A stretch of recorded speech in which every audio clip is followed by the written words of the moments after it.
Hi guys, কেমন আছেন সবাই? নিশ্চয়ই ভালো আছেন। তো আজকে আমি একটি পাবদা মাছের রেসিপি নিয়ে এসেছি আপনাদের জন্য। চলেন রেসিপিটি শুরু করি। তো প্রথমে মাছগুলোকে ভালোভাবে কেটে বেছে একটু সময় নিয়ে মাছগুলোকে ধুয়ে নিয়েছি। যত বেশি সময় নিয়ে ধোবেন মাছগুলো তত ভালো লাগবে খেতে। যাই হোক, এবার আমি মাছের মধ্যে হলুদ ও লবণ দিয়ে প্রায় 30 মিনিটের মতো মেখে রেখেছিলাম। এবার চলেন মাছের মশলাটা করি। এই মাছের মেইন মশলাটাই হচ্ছে সর্ষে বাটা। আমি কিছুটা সর্ষে কাঁচামরিচ দিয়ে বেটে নিয়েছি এবং একটি বাটিতে নিয়ে নিলাম পরিমাণ মতো সর্ষে বাটা, হলুদের গুঁড়ো, মরিচের গুঁড়ো। এবার আমি কড়াইতে তেল দিয়ে নিয়েছিলাম। তেলের মধ্যে ফোড়ন হিসেবে দিয়েছিলাম কালো জিরে। কালো জিরেটা একটু গরম হওয়ার পর আমি বাকি মশলাটা দিয়ে দিলাম। মশলাটা একটু কষানোর পরে আমি এর মধ্যে দিয়ে দিব পরিমাণ মতো লবণ। লবণ দিয়ে আমি আবারও মশলাটাকে কিছুক্ষণ কষাবো। আমি প্রায় ৩-৪ বারের মতো পানি দিয়েছি অল্প অল্প পরিমাণে এবং মশলাটাকে অনেকটা সময় ধরে আমি কিন্তু মশলাটাকে কষাচ্ছি। কষিয়ে কষিয়ে দেখবেন মশলাটার রঙটা অনেকটাই চেঞ্জ হয়ে যাবে। দেখেন আমার মশলাটার রঙটা কিন্তু অনেকটা পরিবর্তন হয়ে আসছে।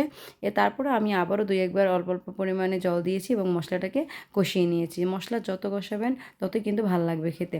যাই হোক, এবারে আমার কষানোটা হয়ে গেছে। এবারে আমি মাছগুলো দিয়ে দিলাম। মাছগুলো দিয়ে আস্তে আস্তে একটু আলতো হাতে নেড়ে নিতে হবে এবং একটু সময় নিয়ে মাছগুলোকে কষাতে হবে। দেখেন আমি প্রায় ১০ থেকে ১২ মিনিটের মতো মাছগুলোকে অল্প অল্প পরিমাণে জল দিয়েছি এবং মাছগুলোকে কষিয়ে নিয়েছি। এবং একটা কথা মনে রাখবেন, পাবদা মাছ যেহেতু নরম, আমি যেহেতু ভাজিও নি এটাকে, কাঁচা কাঁচাই রান্না করছি।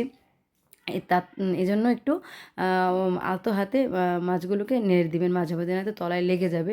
যাই হোক, আমি বারবার অল্প অল্প পরিমাণে জল দিচ্ছি এবং মাছগুলোকে কষিয়ে নিচ্ছি। আমার মাছগুলো প্রায় কষানো হয়ে গেছে।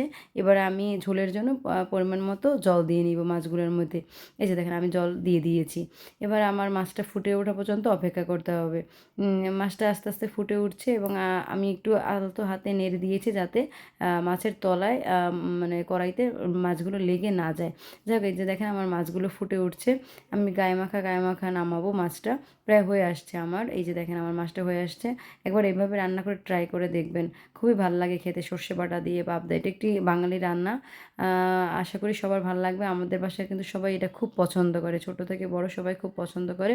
যা আশা করছি আপনাদের সবারই খুব ভাল লাগবে। যাই হোক, সবাই ভালো থাকবেন আর অবশ্যই আমাকে জানাবেন রান্নাটা কেমন হলো।